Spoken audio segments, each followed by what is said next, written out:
everyone. This is Lynn with thesummermoon.com and A&D Media here today with Dr. Douglas of Beautiful Smiles LLC. She has agreed to do an exclusive interview with me for my blog series, Black History Now. Exclusive interviews with local Black entrepreneurs for the month of February in celebration of Black History Month. These people are the true history makers. So here we go. And thank you. What a great greeting. 7 o'clock in Tampa. I'm crunching the time and moving and getting businesses to grow. So I'm excited. So thank you for having me this morning. I'm going to jump into your Skype and your interview before I go off and start my day and help others. So welcome and thank you. Thank you for agreeing to do this with me. So, Dr. Douglas, tell me a little bit about yourself and what you do.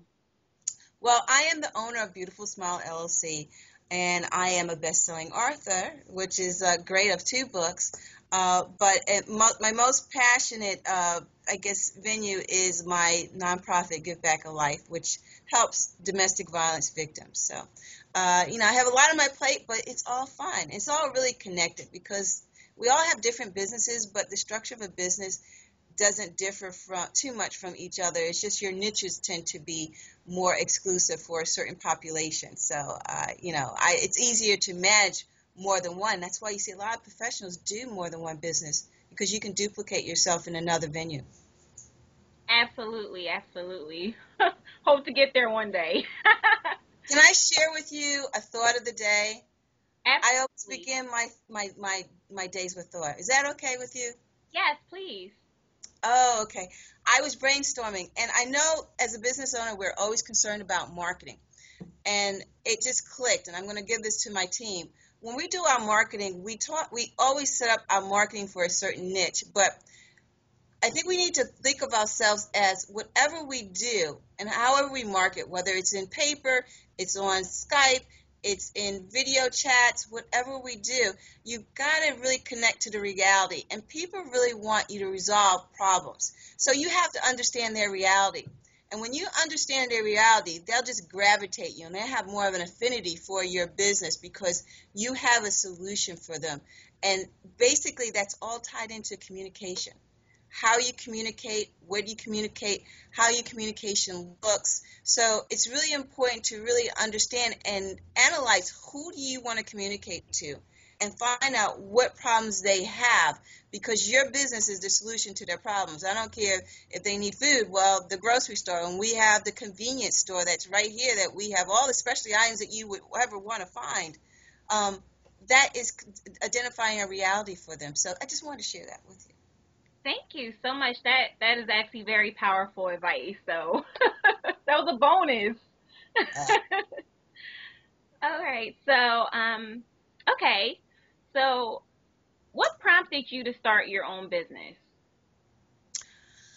Well, as a dentist, I think we all have this entrepreneur deep down in our belly, and we say, we really want to do it, something, and we want to be our own business owner, and we really want to, set our own hours. As you know, and as I know, and all the other entrepreneurs, that is so far from the truth. Your hours are not 40 hours a week. Your hours are 60, if not 80.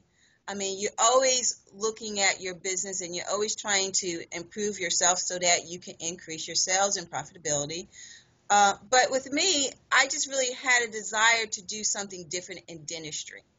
And I really want to combine dentistry and medicine, because we always look at it as 2 separate entities, and there is so much. The body is really one, and you're connected. Whatever happens to your mouth happens to your rest of your body. So Beautiful Smiles was designed with the aspect of bringing medicine to dentistry so that we can have a healthier lifestyle.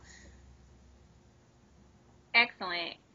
And how did you handle the obstacles and roadblocks when first starting out? With any business, when you start to grow, it's really, when do you grow, how do you grow, when do I add employees, when do I add new space?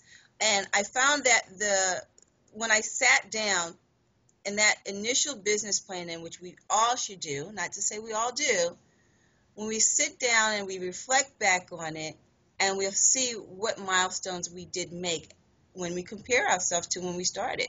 That is the biggest obstacle, because there's always a fear of stepping out and investing, because when you start to grow, well, guess what? It is going to cost money to grow, and you're going to have to invest in yourself. So what my biggest obstacle was learning how to invest in me so I can grow properly. And that is through hiring new employees. And who do I hire? What type do I hire? So that's going to be the niche of every business, is who is actually helping you duplicate yourself.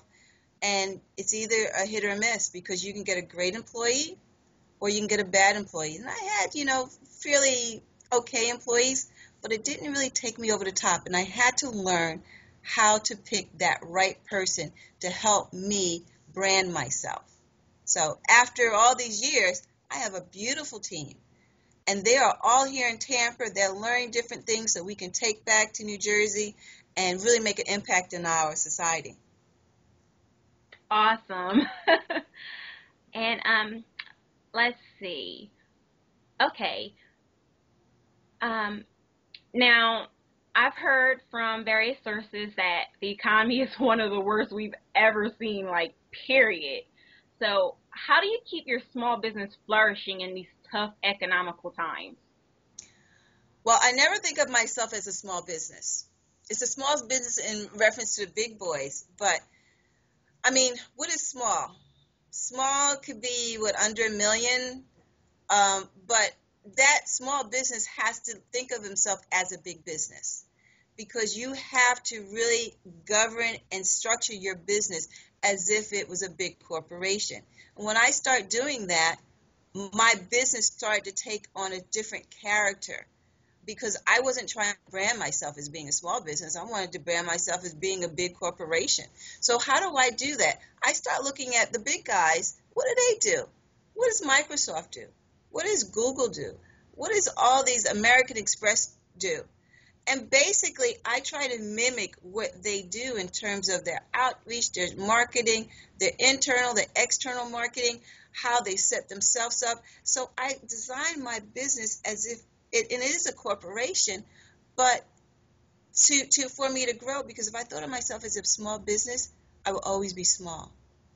So on the outside it may look small, but if you probably put more hours in that small business than those corporations do, those executives in that corporation. So it's not small in a mind concept, but in the physical concept, yes. But in a mind concept, it's huge. Uh, that I think that's so important.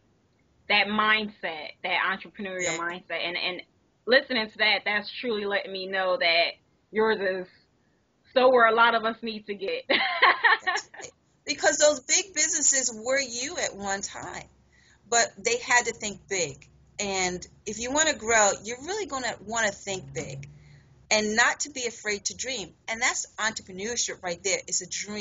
It's a dream that flourishes through a business, and that goes and climbs through different adolescent stages, to the maturity stage, to the expansion stage, to the franchise stage. But it all started as a small business. But the difference is they didn't think of themselves as small in the beginning, or for very long, because they wouldn't be big if they did. Absolutely, couldn't agree more. There you go. And So all you big businesses out there, let's grow in 2013 in this economy, because don't let the economy, you know, stifle your dreams. There are a lot of people out there that are doing wonderful things, and what's going to build back this economy is the small business. As we said, we wanted to be the big business, but the small business owners that think big are going to rebuild our economy so that we can keep the jobs here. You can hire in your neighborhood. You can recruit people, and you can have your community flourish as if there's no economy. And then if we all take that stand, we're going to recover from all this. We really will. absolutely, I am so for that. There you go. um, okay, so you told me a little bit about your passion project, which is your nonprofit. So, could you expand a little bit more on that? How has your business helped with community growth and development? Well, my business, the core of it is being in the community. We're not just a dental office. We have people that have things that happen to them that are real people that help us grow because we offer a service. a very unique service, I would like to think. But the give back is not just all take. You have to learn to give. And there are people who cannot afford to come in to see me. So, but I can't take everybody that can't afford to. So I established a certain niche that I think has a lot of promise for going forth and using my gifts or my charity work to help others. And one is domestic violence victims. I find that as a victim, emotionally you're drained, physically you're probably not even capable of, in some cases, capable of even going out the job because you don't feel good about yourself. I've had people, especially a lot of domestic violence people who've had teeth knocked out. Well, even if they're mentally ready to go back, physical appearance in any business or any company is very important. And if they go back, they're not going to be the ones in the front. They're not going to be the receptionists. They're not going to be the salespeople. Because unfortunately, our society is very, very, I guess, superficial on facial or appearances. So if they have a front tooth knocked out, guess what? They're never really going to grow to their full potential because people will tend to judge them. And we take that for granted in dentistry. A lot of people, when they want to go to a different level in their career, they'll come to me and we will design them to give them that polished look. And ironically, it transforms their mind. All of a sudden, they feel polished, they feel different, they're more confident.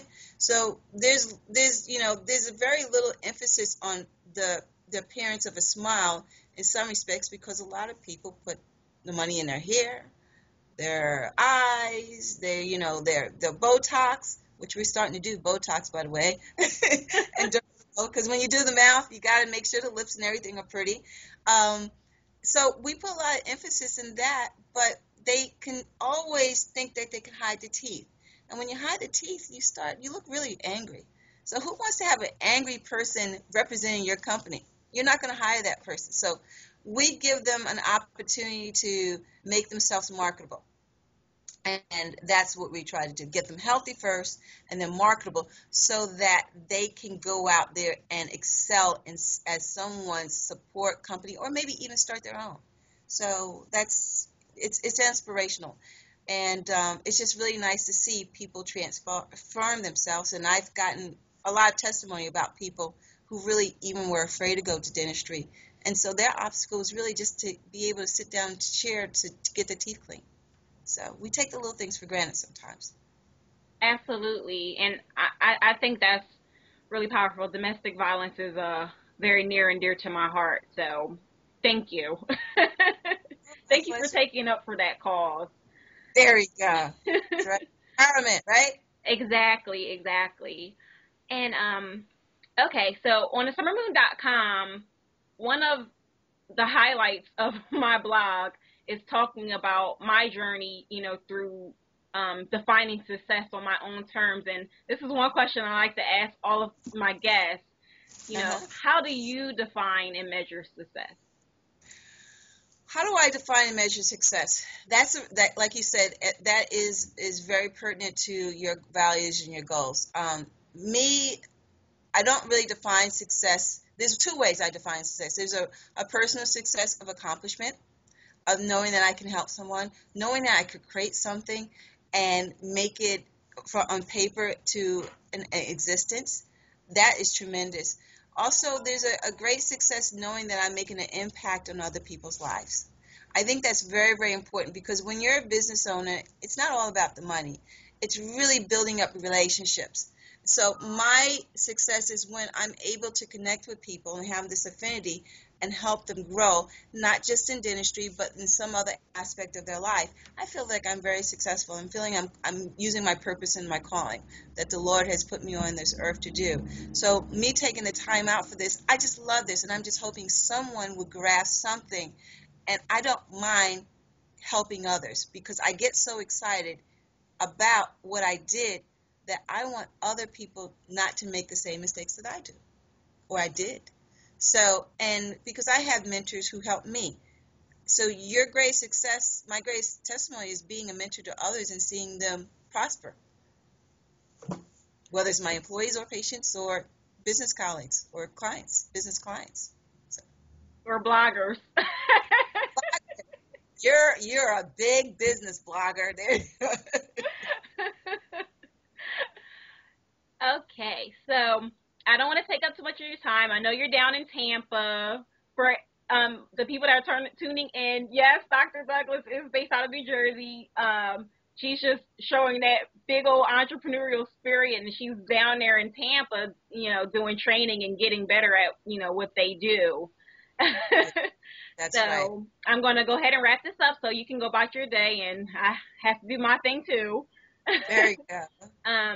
Now, you've already given us so much, but would you like to give us one more piece of advice that you would give, like that you would like to share with other aspiring entrepreneurs who are reading my blog and tuning into these videos today? If you haven't done so, review your business plan and visit your local SBA affiliate at your local university. And I found that that was probably the best time investment I ever had. It's a nominal fee. When I went down, I started Beautiful Smiles. Even before Beautiful Smiles, it was aesthetic dental care. So that we do business as aesthetic dental care, just to keep that link. But when I had to go to the bank and expand out and get a loan, I had no idea how and what the banks were looking for. So I went down there to get a business proposal, and within a couple of weeks, I had a 75-page business proposal that was so laid out that the bank didn't even blink. The only thing about the bank looking at this, it wasn't just so much the business plan, it was how I structured the numbers. And I realized as a business owner, if you don't understand numbers and how the banks like to take risks, you need to have a professional. So I went, naively, and I presented my business proposal, and they said they loved it. The numbers didn't look right because the practice I was buying was a failing practice. And they wanted to know, well, how do you expect to make money out of this if it's already failing? So the risk of purchasing the building was really offsets the risk of purchase. Well, the equity in the building that I was about to purchase washed out the risk of the practice. And I had to have a person who knew and understand that put it together for me. So we put it in one package, which was so much better for my overhead. The loan term was driven out longer. It made it feasible for me to pay back the loan very easily. And sometimes you really need to get the advice of someone that knows that niche so that you can get to that dream. And there are financial people out there that can tie things together and help you forecast with numbers. So since then, I've always been a numbers person. Not to say I enjoyed it. It was my best forte, but I've learned to look at numbers and try to forecast the risk and say, well, if for some reason I can't get to that point, I want to make sure I can pay the bill. And what do I need to set my cost in terms of bringing in to offset this bill? So that's how I look at things now. Excellent. Well, Dr. Douglas, I just want to thank you so much for your time. Thank you for doing this interview with me and just being able to be here and give us all some advice. I'm never I'm never too shy to stay away from great advice from a successful business owner. Oh, So I'm just glad that you have me on as a guest. So I thank you for the time, Lynn, and a summer moon. This is great, guys. If you haven't signed in to hear her blog, Lynn Davis, she is awesome. So a summer moon, you keep going and helping others. thank you so much, Dr. Douglas. Take care. Take care. Bye-bye. Bye bye.